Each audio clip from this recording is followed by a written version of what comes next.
Well, hey everybody. Hope you're having a good evening. And in a previous video, I said noswitha, which means good evening in Welsh. And Welsh is a language that I started to learn because I had some family connection to Wales. It wasn't a direct connection; it was indirect connection. My brother had friends over in Wales, and he had some business over there, and he went to Wales, and he kind of fell in love with it.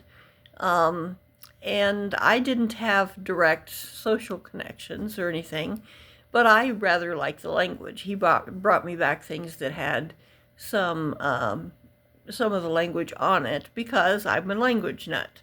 And my brother knew that, and he said, "Well, here's one for you," and I found it fascinating. And I think I can't remember if he brought me a book or if I went and got a book on it. I can't remember which, but it was fascinating, and it's got a totally different structure. So if you are a person who really likes challenging languages, this one's for you. And it's really different. Now, all of the languages that come from the I want to say Great Britain area, so Welsh, Irish, what else would be? I can't think offhand. I'm very tired. I'm sorry. I'm very tired tonight. I had a I'm having a hard time because I had a means of bringing in extra income, but it involved my car, and I lost my car because of an accident and because I didn't have good insurance on it. And I had insurance, but I didn't have full coverage, which would have fixed the car probably, but I didn't have that. So I ended up losing my car, and that has adversely affected my life quite a bit. And so anyway, I had to wait somewhere that wasn't the best place to wait, and I tried to wait in one place, and they jumped down my throat and treated me really horrible.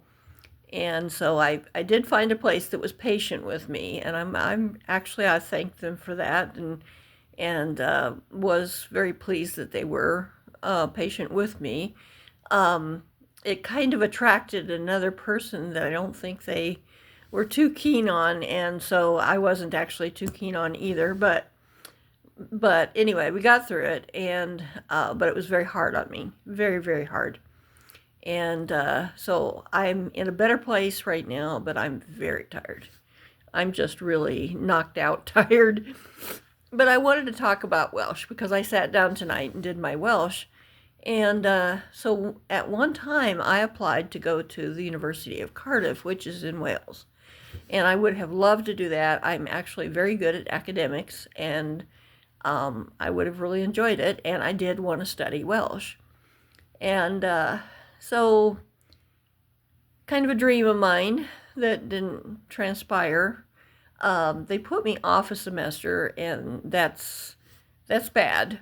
That's bad. Anything in my situation, if I want to do it, I need to go do it because things just get worse. They don't get better, and my situation got worse. And at the time I applied, I was in a much better position to go, and so yeah, when they put me off, I went, this is not going to go well. Well, it didn't. And one of the reasons I wanted to go was to at least take a break from my country because of the fact that it's just going down the tubes. So anyway, I don't know if I could still pursue that or not, but I'm kind of getting up there in years, so I don't know. But I'm still plenty. I mean, I could still do it. I know I could still do it. Academically, I'm still very solid. But anyway, I wanted to say about Welsh, if you like a challenging or different language, this is the language for you, I'm telling you right now.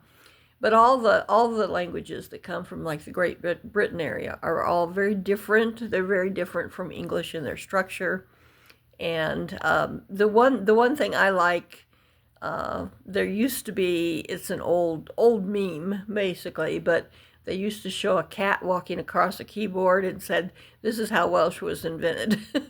And if you look at the way things are spelled and everything, I went, yes, I agree wholeheartedly. It's just very different. The spelling of the words is this like, where did they get that? So it's totally different from English, very challenging, but I like it. It has a nice sound, and I think that I would like the culture of the people. It just seems as though down to earth.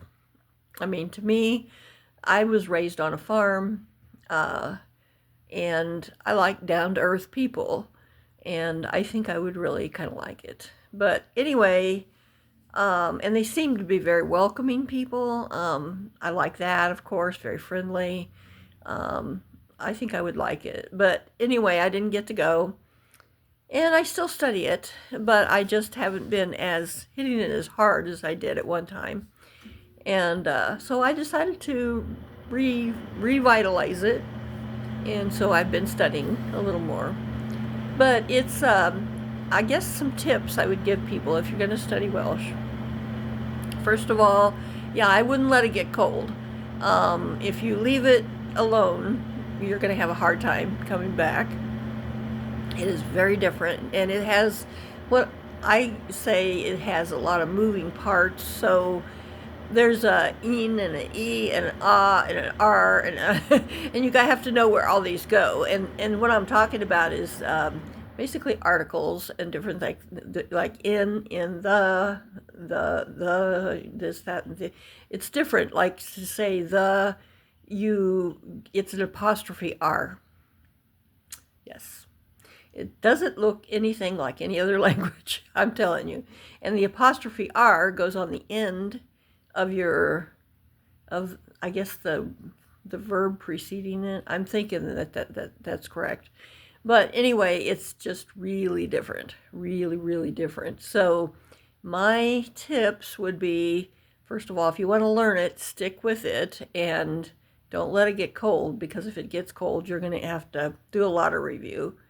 And then the other thing is, I would say, if you're learning Welsh, say it, repeat it often, and also say it and write it. Say it and write it. People don't realize there's quite the connection between writing a language and your brain. And I've known this for a long time, because when I first started studying languages at university, well, actually before that, because I taught myself when I was a kid. I taught myself languages. And I did that until I could study them formally. And then I began studying them formally. And then I did as much as that I could. And then after that, the computers were going, and I was able to use those for foreign language learning. Plus, I've used books as well.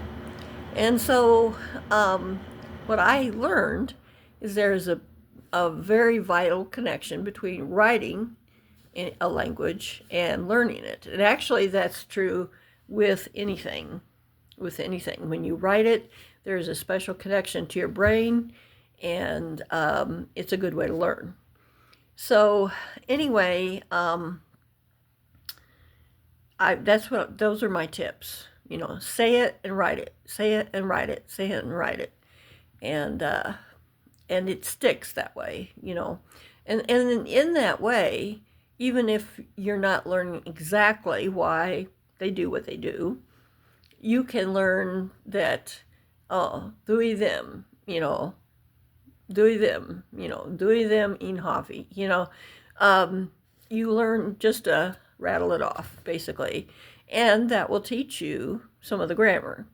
So even if you don't quite know why they're doing what they're doing, at least you know how to do it. So I don't know if that is making some sense, but I hope so. Those are my tips so far.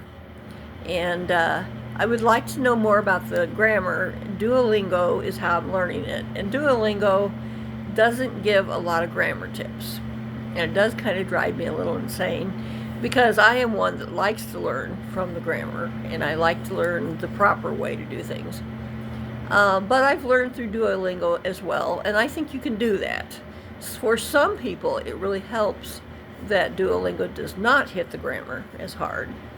And I think you can approach that in both manners.